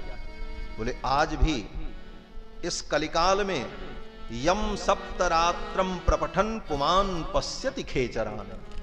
श्री मैत्रेय जी महाराज कहते हैं कि इस कलयुग में आज भी अगर कोई व्यक्ति इस मंत्र का 7 दिन 7 रात्रि तक अनवरत जप करता रह जाए, 7 दिन 7 रात्रि, ये सप्तरात्रम प्रपठन पुमान पश्यति खेचरान, 7 दिन में ही उसको ऐसी सिद्धि की प्राप्ति हो जाएगी कि पुमान पश्यति खेचरान, आकाश में चलने वाले जो सिद्ध हैं, देवता हैं, उनका उनको दर्शन होने लग जाए। ये आकाश में हवाई जहाज चलता है वो तो दिखता है, लेकिन केवल हवाई जहाज ही नहीं चलता है, बहुत लोग चलते रहते हैं महाराज। सिद्ध आते हैं जाते हैं, अमलात्मा महात्मा विमलात्मा सिद्ध यक्ष गंधर्व किन्नर नाग पितर, ये सब आकाश में गमनागमन करते रहते हैं महाराज, लेकिन सबको उनका दर्शन नहीं होता, क्योंकि वैसी योग्यता नहीं है हमारे अंदर। मैत्रेय जी महाराज कहते हैं कि यम सप्तरात्रम प्रपठन पुमान पश्यति खेचरान, 7 दिन 7 रात्रि तक 12 मंत्र का अगर व्यक्ति जप कर ले, अखंड जप, तो उसकी ऐसी दिव्य दृष्टि हो जाएगी कि आकाश में विचरण करने वाले खेचरों का उन्हें दर्शन हो जाए। खेचर माने आकाश में चलने वाले देवता। खम आकाशम, आकाश का ही नाम खम है, और खम में विचरण करने वाले खेचर कहलाते हैं, अर्थात देवता। नारद जी महाराज मंत्र दे करके विदा हो गए। अब देखो, नारद जी ने मंत्र दिया, ध्रुव की निष्ठा और मंत्र की सिद्धि प्राप्त हो गई। कितने दिनों में? बोले मात्र 5 महीने में भगवान का दर्शन हो गया। हमारे पूज्य स्वामी जी कहते थे, मंत्र क्या है? बोले बीज है। बीज जमता है, अंकुरित होता है, लेकिन कब? बोले बीज में 3 प्रकार के दोष न हो। बीज अगर घुना है तो नहीं जमेगा। गेहूं बहुत सुंदर हो, लेकिन उसमें घुन लग गया अगर, फिर उसको खेत में डालो, सड़ जाएगा, उसमें अंकुर नहीं होगा। घुना बीज नहीं जमता, और भुना बीज नहीं जमता। गेहूं बहुत बढ़िया हो, लेकिन आग में अगर सेंक दो और फिर उसको ले जाकर ठंडा करके खेत में डालो, फिर वो नहीं जमेगा। घुना बीज नहीं जमता, भुना बीज नहीं जमता, और बोले कच्चा बीज नहीं जमता। गेहूं का पेड़ हरा हरा लगा हो और उसमें से कच्चा गेहूं ला करके बो दो, बोले वो नहीं जमेगा, सड़ जाएगा। कच्चा, घुना, बुना, 3 प्रकार के बीज नहीं जमते। उसी प्रकार ये मंत्र तो बीज है, और ये अंकुरित होगा आपके हृदय में कब? बोले ये कच्चा न हो, और भुना न हो, और घुना न हो। बोले इसको कैसे समझे? बोले जब गुरु शिष्य को मंत्र देता है, तो मंत्र देते समय अगर गुरु के मन में ये कामना आई कि हम चेला की बड़ी लंबी फौज तैयार करें, हजारों मेरे चेला हो जाएंगे तो माल ताल देते रहेंगे, हमारा काम चलता रहेगा, इस लोभ से अगर गुरु मंत्र देता है, तो वह मंत्र उसके कामना रूपी घुन के द्वारा घुणित हो गए। गुरु की कामना ने, भौतिक कामना ने उस मंत्र के बीज को भीतर से खोखला कर दिया। अब वो मंत्र शिष्य के हृदय में जाएगा, लेकिन जमेगा नहीं। और आजकल महाराज ऐसे ही चेला की फौज बनाने के लिए लोग तैयार बैठे। ये स्थिति तो यहां तक हो गई कि लोग माइक से भी मंत्र दीक्षा देने लगे, उसका परिणाम भी फिर मिला। तो महाराज मंत्र दीक्षा इसलिए दी जाए कि हमारे शिष्यों की एक बड़ी लंबी कतार खड़ी हो जाए और समय पर वो हमारी रक्षा करें, हमारा सहयोग करें। बोले ऐसी कामना रूपी घुन जिस मंत्र में लग गया, वो मंत्र शिष्य के हृदय में जाकर के फलीभूत नहीं होगा। ये तो हुआ घुना। और भुना क्या है? भुना माने बीज को भुना जाता है अग्नि में। गुरु मंत्र तो दे रहा है, लेकिन मंत्र देते समय अगर उसके अंदर अहंकार है कि मैं दीक्षा दूंगा तो इसका कल्याण होगा, इस अहंकार से अगर वो मंत्र का उपदेश करता है, तो उसके अहंकार की अग्नि में दग्ध हो जाने के कारण वो मंत्र रूपी बीज जाकर के जमेगा नहीं, क्योंकि वो भुना हो गया। और कच्चा क्या है? बोले कच्चा ये है कि गुरु को मंत्र तो मिला है, लेकिन गुरु ने स्वयं उस मंत्र का जप नहीं किया, उसकी साधना नहीं की, उसका अनुष्ठान नहीं किया। आज मंत्र मिला और दूसरे दिन से सबको मंत्र ही देने लगा। बोले ऐसे गुरु के द्वारा प्रदत्त मंत्र भी सफल नहीं होता। क्यों? बोले उसने स्वयं साधना करके उस मंत्र को परिपक्व नहीं किया, उसको पकाया नहीं, इसलिए वो अपरिपक्व बीज मंत्र जमेगा नहीं। देवर्षि नारद तो मंत्र दे रहे हैं, इनको कोई लोभ नहीं, अहंकार नहीं, और इन्होंने, नारद जी ने मंत्र का अपने जीवन में अनुष्ठान किया है, इसलिए मंत्र देते ही सफलता के संकेत प्राप्त होने लगे। ध्रुव जी महाराज को 5 महीने में ही सफलता मिल गई। ध्रुव जी महाराज आए मधुबन में और गुरु के बताए हुए नियम का पालन किया। जमुना में स्नान किया, जमुना के बालू से भगवान की मूर्ति बना ली। बोले बालू से क्या मूर्ति बनेगी? बोले बालू को बटोर करके ऐसे ही पिंड उंड बना लिया, भावना कर ली, पूजन कर लिया। जो कुछ मिला कंदमूल फल इत्यादि उसी से पूजन किया और फिर मंत्र का जप किया। ओम नमो भगवते वासुदेवाय। मंत्र जप में ऐसी निष्ठा हो गई कि 3 दिन 3 रात्रि तक लगातार ध्रुव जी महाराज मंत्र का जप करते रहे। त्रिरात्रांते कपित्थवदरासन। 3 दिन 3 रात्रि तक लगातार मंत्र का जप करते रहे। 1 महीना बीत गया। दूसरा महीना जब आया तो दूसरे महीने में साधना और कठिन हो गई।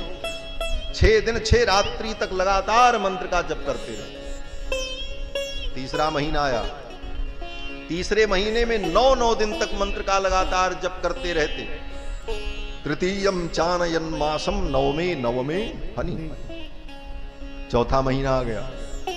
चतुर्थमपि वही मासम द्वादशे हनि। चौथे महीने में 12 दिन तक लगातार ध्रुव जी मंत्र का जप करते। 12 दिन बाद जब समाधि टूटती तो जाकर के स्नान इत्यादि करके कुछ कंदमूल फल ले लिए और फिर जप करने। 4 महीने बीत गए।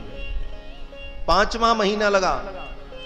मैत्रेय जी कहते हैं कि पंचमे मास्यनुप्राप्ते जितश्वासो नृपात्मजः। 5वें महीने में ध्रुव जी ने अपनी श्वास को भी जीत लिया। अखंड समाधि लग गई। ध्यायन् ब्रह्म कतपदैकेन तस्थौ स्थाणुरिवाचलः। वो भी बैठ कर नहीं, टेक लगा करके नहीं। बहुत से लोग जब तप करते हैं तो बढ़िया पहले आसन बढ़िया बना लें जिससे सुविधा रहे, पीछे गद्दी भी लगा लें और हाथ में जप करते करते हाथ दर्द न करे उसके लिए भी एक टेक बना लेते हैं। फोटो में देखा होगा चित्र, उसको कहते हैं आशा। आशा ही कहते हैं ना, वो ऐसे बना रहता है लकड़ी का, उसी टेक लिया और जप कर। लेकिन ध्रुव जी की साधना तो बड़ी कठिन थी महाराज। कैसी थी? बोले ध्यायन् ब्रह्म पदैकेन। एक पैर पर खड़े हैं ध्रुव जी, बैठे भी नहीं। वो भी 2 पैर से नहीं खड़े, एक पैर से। एक पैर को उठा करके दूसरे पैर के घुटने पर टिका दिया। ध्यायन् ब्रह्म पदैकेन तस्थौ स्थाणुरिवाचलः। एक पैर पर तो हम आप भी खड़े हो जाते हैं, लेकिन ज्यादा से ज्यादा 2-4 मिनट, उसके बाद डगडग डगडग कांपते हैं, अब गिरे कि तब गिरे। लेकिन ध्रुव जी महाराज के विषय में मैत्रेय जी कहते हैं तस्थौ स्थाणुरिवाचलः। अस्थाणु जैसे अचल होता है, अस्थाणु माने खंभे, जड़ वस्तु हिलती नहीं है, उसी प्रकार स्थाणु के समान ध्रुव जी महाराज अचल खड़े होकर के भगवान का ध्यान कर रहे थे। सर्वतो मन आकृष्य। अपने मन को चारों तरफ से खींचकर, सर्वतो मन आकृष्य। मन बहुत हो जाता है। मन का व्यापार इंद्रियों के माध्यम से बहुमुखी हो जाता है।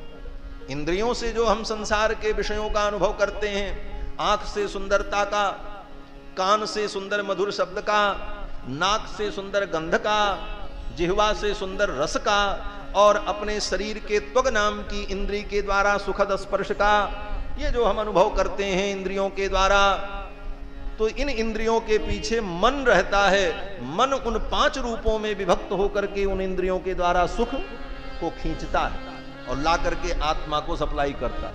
बोले देखो इसका अनुभव करो। इसीलिए वेदांत में कहा गया जुगपत ज्ञानानुपत्र मनसो लिंगम। मन का यही लक्षण बताया। इंद्रियों के साथ जब मन का संबंध होता है तब इंद्रियां विषय को ग्रहण करती हैं। तो जब मन का संबंध इंद्रियों से होगा नहीं तो इंद्रियां विषय का ग्रहण नहीं करेंगी। यही है सर्वतो मन आकृष्य।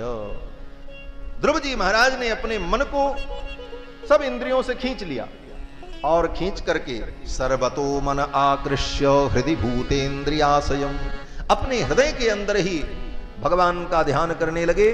ध्यायन भगवतो रूपम नाद्राक्षीत किंचना परम। भगवान को छोड़ करके किसी और रूप का कोई चिंतन नहीं, एकमात्र अखंड ध्यान भगवान का। अब महाराज ध्रुव की इस साधना से पूरा ब्रह्मांड कांप गया, देवताओं की सांस बंद हो गई। सब देवता रोते चिल्लाते भगवान के पास पहुंचे। भगवान ने कहा चिंता मत करो, मेरा भक्त ध्रुव तप कर रहा है, उसकी तपस्या के कारण ऐसा हुआ है। मैं अतिशीघ्र जाऊंगा और अपने ध्रुव की तपस्या को पूर्ण करूंगा, उसे दर्शन दूंगा। देवता तो चले गए। भगवान कहते हैं मैं जाऊंगा और अपने भक्त को दर्शन दूंगा। लेकिन जब भगवान चले तो भाव बदल गया। क्या बदल गया? बोले दर्शन नहीं दूंगा, ऐसे भक्त का मैं दर्शन करूंगा। भगवान का ही भाव बदल गया। ऐसा भक्त आज तक हुआ ही नहीं। दर्शन तो हम बहुत से भक्तों को देते हैं, और भक्त को नहीं, बड़े बड़े नालायकों को भी भगवान दर्शन देते हैं। रावण जैसे नालायक को, कंस जैसे नालायक को भी भगवान ने दर्शन दिया। तो भक्त को भी दर्शन दे दिया तो कौन सा एहसान कर दिया है? भाई भगवान अपने भक्त को अपने आप को दे दें, बोले तो कौन बड़ी आश्चर्य की बात है। आपने पूतना को भी दे दिया जो आपको मारने आई थी। अहो बकीयम स्तन काल कूटम जिघाम सया पाए यदप्य साथी। तो भगवान भक्त को दर्शन दे दें ये महान बात नहीं है, इसमें भक्त की महानता नहीं है, अपितु भक्त की भक्ति से अभिभूत होकर के भगवान के हृदय में ये भाव आ जाए कि ऐसे भक्त का हम दर्शन करेंगे, ये विशेष बात। भगवान चल पड़े। मैत्रेय जी यही कहते हैं, सहस्र शीर्षापि ततो गरुत्मता मधोर्वनम भृत्य दिदीक्षया गतः। सहस्र शीर्षापि ततो गरुत्मता, जो भगवान सहस्र शीर्षा हैं, जिनको वेदों ने सहस्र शीर्षा पुरुष सहस्राक्ष सहस्रपाद सभूमिम सर्वतो वृत्वा अत्यतिष्ठत् दशांगुलम, इन मंत्रों के द्वारा जिन परमात्मा का स्तवन किया, ऐसे भगवान, ऐसे महान प्रभु मधोर वनम वृत्त दिदीक्षयागतः, मधुवन में आए। किस लिए? बोले अपने भक्त को देखने के लिए। और ऐसा ही हुआ।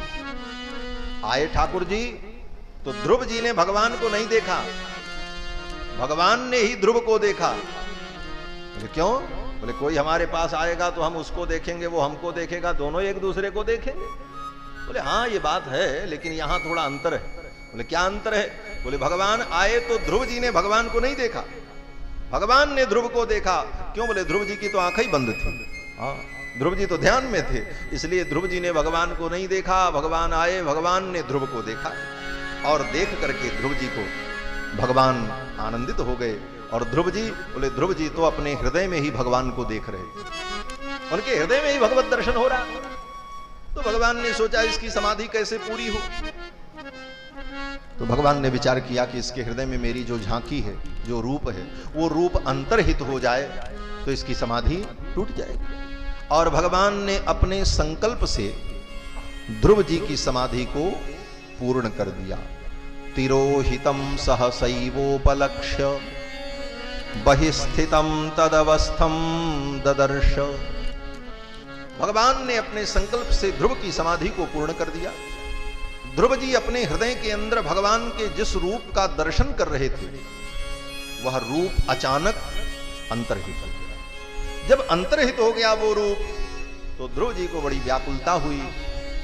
और ध्रुव जी को जब व्याकुलता हुई और ध्रुव जी ने आंख खोली, तो देखते क्या हैं? बोले जो रूप हृदय में था वही सामने खड़ा। भगवान वैकुंठनाथ सामने खड़े थे। सशंख चक्रम सकिरीट कुंडलम सपीत वस्त्रम सरसीरुहेक्षणम सहार वक्षस्थल कौस्तुभश्रियम नमामि विष्णुम शिरसा चतुर्भुज। चतुर्भुज रूप में भगवान सामने खड़े थे। ध्रुव ने देखा कैसा अद्भुत रूप भगवान का। अनंत अनंत ब्रह्मांड के स्वामित्व को सूचित करने वाला किरीट मुकुट भगवान के मस्तक पर शोभा को प्राप्त हो रहा था। कानों में मकराकृत कुंडल, दिव्य गभुआरी अलकावली भगवान की, मस्तक अष्टमी के चंद्रमा के समान भगवान का ललाट, उस ललाट पर ऊर्ध्वपुंड की रेखा, ऊर्ध्वपुंड की रेखाओं के मध्य में शीर चूर्ण की रेखा, सुंदर केसर की खौर, कमानदार भौहें, भगवान के सुंदर सुकज्जल नेत्र, नासिका के मूल से लेकर के कान के मूल पर्यंत कर्णांत लोले क्षणम, भगवान के दिव्य सुंदर कपोल, क्या बात, गदरीले अंगूर के समान काश्मीरी सेब के सौंदर्य को भी लज्जित करने वाले ठाकुर के गोल गोल कपोल, दिव्य समुन्नत नासिका, नासिका के नीचे नासाभरण, नासामणि, और यहां पर चिबुक मणि, चिबुक मणि और नासा मणि में जो हीरक जड़ा हुआ है, उस हीरक की छटा के मध्य में भगवान के अधर ऐसे अरुण वर्ण कैसे लग रहे हैं। आचार्य जन कहते हैं कि बिंबा फल के समान भगवान के सुंदर अधर, जिन अधरों की अरुणिमा को देखकर, नासामणि और चिबुक मणि के प्रकाश में भगवान के अधरों की अरुणिमा को देखकर आर्य ललनाएं, सती पतिव्रता आर्य ललनाएं अपने आर्य के चरित्र से विचलित हो जाए, ऐसा होगा। और ये बड़ी उत्कृष्ट बात है, भागवत में वेद व्यास जी ने इसका समर्थन किया। यही तो कहते हैं कि गोपियों ने आर्य पथंच हित्वा भेजुर मुकुंद पदवीम श्रुतिभिर्विमज्ञाम, उद्धव जी कहते, उद्धव जी साधारण बात नहीं कहेंगे, उद्धवो बुद्धि सत्तमः, कोई अरे गहरे नहीं बोल रहे हैं महाराज। भगवान के परम सखा बृहस्पति के शिष्य उद्धव जी कह रहे हैं कि इन आर्य ललनाओं ने अपने आर्य पथ को छोड़ दिया। आर्य पथंच हित्वा भेजुर मुकुंद पदवीम, क्यों छोड़ दिया? जानबूझ करके छोड़ा, प्रमाद से छोड़ा? बोले नहीं, भगवान का सौंदर्य ही ऐसा है कि उनके सौंदर्य पे मुग्ध होकर के कोई अपने आप को न्योछावर कर दे तो वह उसका दोष नहीं है, भगवान के सौंदर्य की विशेषता है। तो भगवान के वो सुंदर सुमधुर अधर, जिन अधरों की अरुणिमा को देखकर आर्य ललना भी अपने आर्य चरित्र से विचलित हो जाए, ऐसे भगवान के सुमधुर अधर, शंख के समान भगवान की सुंदर ग्रीवा, और उस गले में ग्रैवेयक हार, गले में कौस्तुभ मणि, मणिमाला, मोहनमाला, मटरमाला, सोने की सतलड़ी, हीरे की पचलड़ी, सुंदर बनमाला, तुलसी कुंद मंदार पारिजात सरोरुहि, पंचभिर ग्रथिता माला, बनमाला प्रकीर्तिता, ऐसी माला से सुशोभित भगवान का वक्षस्थल, कंधे पर सुंदर वेदमय शुभ्र यज्ञोपवीत, ऊपर की दो भुजाओं में भगवान ने शंख चक्र धारण कर रखा है, नीचे की भुजाओं में गदा और पद्म, वक्षस्थल में एक तरफ भृगु जी के चरण का चिन्ह,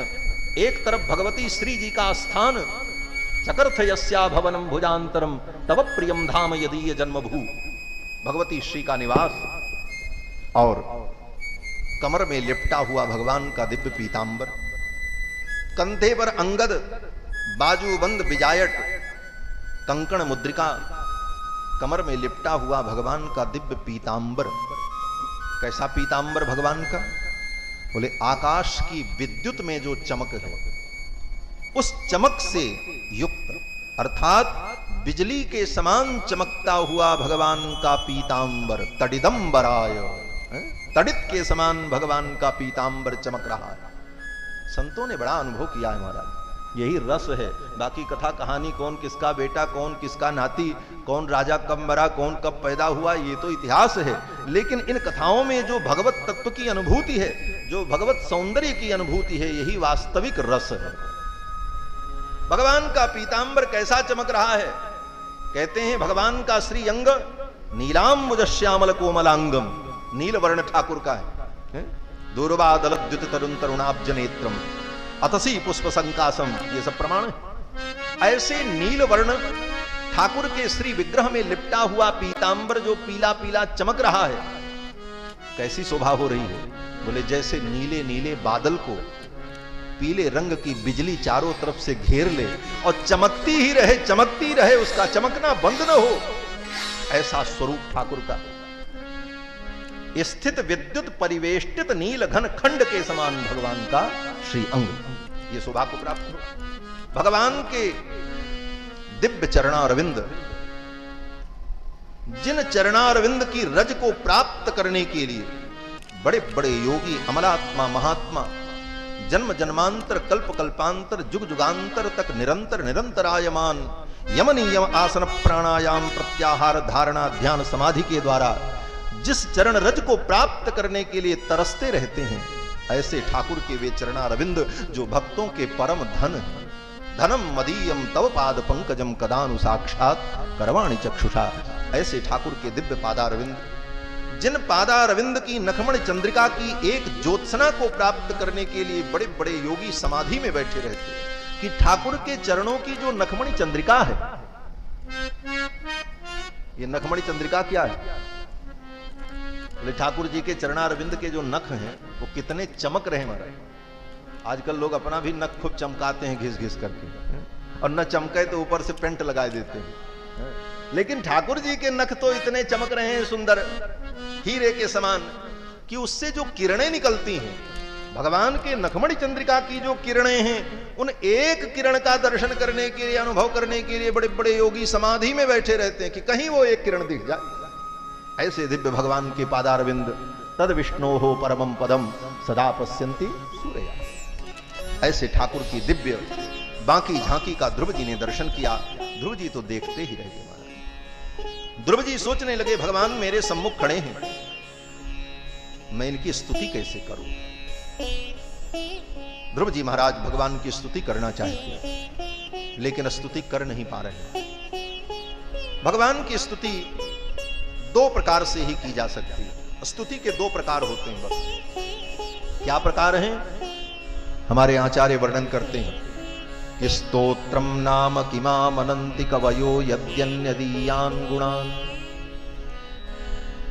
स्तोत्रम नाम किमाम अनंति कवया।